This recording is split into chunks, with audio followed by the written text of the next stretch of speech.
السلام عليكم ورحمة الله وبركاته. ازيكم يا حبايبي؟ عاملين ايه؟ يا رب تكونوا بخير وبأحسن حال.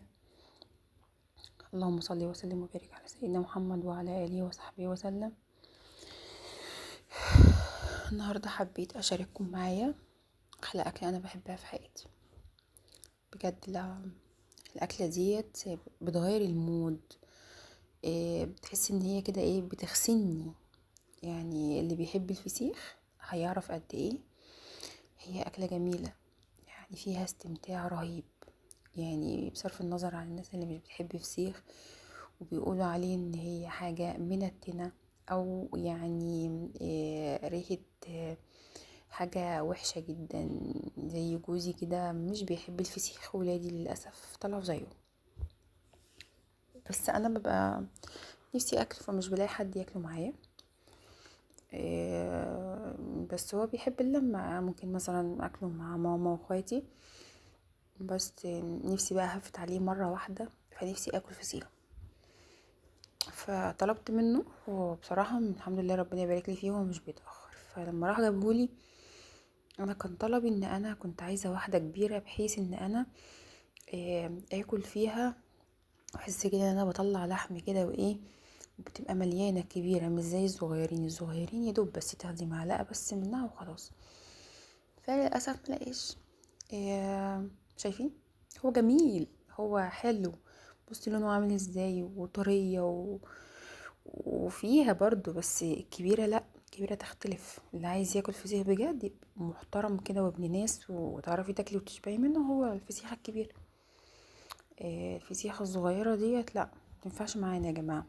ده ليه؟ بس الناس اللي هي لسه بدأت تاكل فسيخ تاكل فسيخة صغيرة على قدها كده.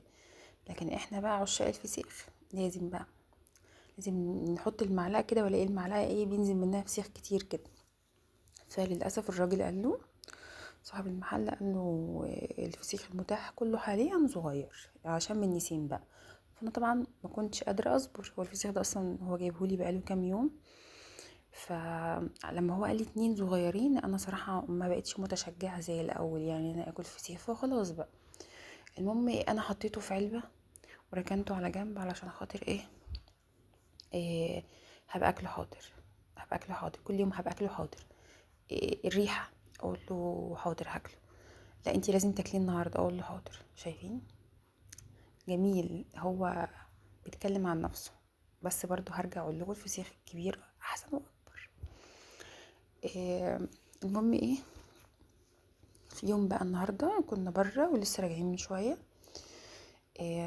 طبعا كان في شويه حاجات في البيت، وقبل ما غيرت للولاد، وكان في شويه غسيل ونشرت وكده، فخلصت كل اللي ورايا. فقلت له تعالى بقى. هو كل اللي رايح واللي جاي يدخل المطبخ يقول لي كل الفسيخ بتاعك، كل الفسيخ بتاعك فيه ريحه حاجه منتنه. فقلت لهم يا جماعه انتوا مش عارفين قيمته. فقررت ان النهارده اخلص كل اللي ورايا، واعمل بقى كوبايه شاي بالليمون بالنعناع، واجيب الليمون بتاعي والبصل. احنا في موسم البصل حاليا، والبصل الاحمر ده بيبقى طعمه جميل جدا. يعني شايفين؟ لازم اخلص البصلايه. انا عندي يقين في دماغي مادام قطعت البصلايه واجيبها كبيره مش صغيره. يعني مش كبيره قوي، وسط يعني، بس حلوه كده، مش صغيره خالص لا، وسط. واكلها كلها.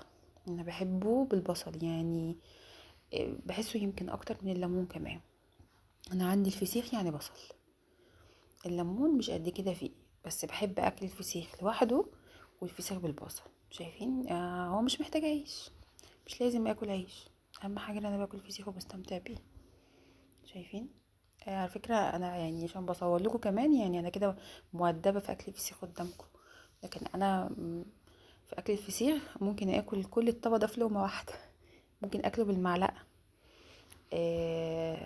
بصراحة بيغسلني، يعني لما اكون مثلا متضايقة او مثلا عايزة اغير مودي او حاجة. انا بحب حاجتين، بحب المشي وبحب اكل حاجة انا بحبها، او اشتري حاجة.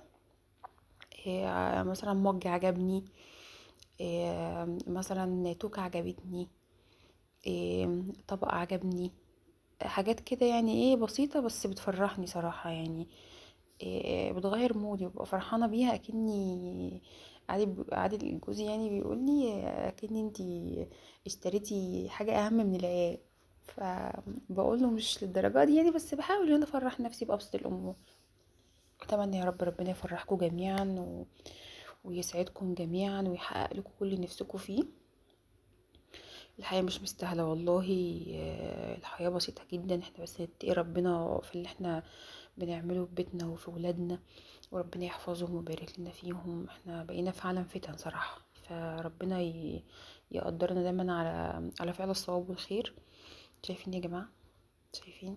يعني انا ما كنتش بحب السردين، بس هو حاطط معاه كام سردينية كده، شايفين وانا بقشرها هي سايبة القشر خالص. يعني كنا المفروض ان احنا بننضفه الاول، لا هي ما شاء الله انا مجرد بس ما شلت الراس والبطن اتفتح معايا. لا ما شاء الله، اول مرة اكل سردين من زمان قوي كده. كان كل مرة اجيب سردين يكون ناشف ومفهوش لحم، وكمان طعمه تحس ان هو في تغيير كده، لا مش طعم السردين اللي انا متعوده عليه. لكن المره دي ما شاء الله اللهم بارك، هو بعت سردين مع الفسيخ، تحس ان هو معمول مع ميه الفسيخ، يعني طري ومليان. طعمه لذيذ، انا بقيت اكل منه حاجه بصراحه. لو الفسيخ موجود والسردين موجود بس مش عاجبني، انا مش هاكله، انا هسيبه على جنب كده لغايه ما اي حد محتاجه. وفي ناس بتحبه كتير قوي، ان اي حد يجي عندي عايزه فبديهوله يعني. شايفين؟ كنت بوريكم الفسيخ عامل ازاي والسردين. ما شاء الله ما شاء الله. يعني نفسي حد من ولادي والله يقعد معايا كده يقول لي ماما ممكن ادوق حته، ممكن اكل حته، حد يشجعني ما اكلش لوحدي. بس للاسف يعني الولاد كلهم طالعين زي باباهم، ما بيحبوش الفسيخ. ناقص بس يحطوا يلبسوا كمامة ويحطوا منديل على بقهم ويقولوا يا ماما هنرجع او حاجة. طب ما تروحوا بعيد يا جماعة عشان ما تشموش. هو حد يطول ياكل فسيخ يا جماعة؟ شايفين؟ ما شاء الله. لا قصة وحكاية ورواية. لا هو كان عايز بقى عيش قابب ومتحمص، بس هو من كتر ما هم عمالين يزنوا عليا كل الفسيخ كل الفسيخ، اديني كلت الفسيخ. هتجيبولي تاني؟ انا موافقة والله، ما عنديش اي مانع. انا اصلا قفلت معاكم الفيديو و... وكملته يعني، قضيت عليه كله ما خليتهوش، كانش ينفع يستنى اصلا. حطيت الكيسه كلها، نضفته وقلت بقى خلاص بقى عشان اكون خلصت كله ورميته واتخلصت من كل حاجه، عشان محدش فيهم يقول لي إيه الكلب الميت اللي عايش معانا. يعني مش عارفه ايه الالفاظ اللي هما بيقولوها دي، بس يلا معلش هنستحملهم عشان خاطر ناكل في سوا عنه.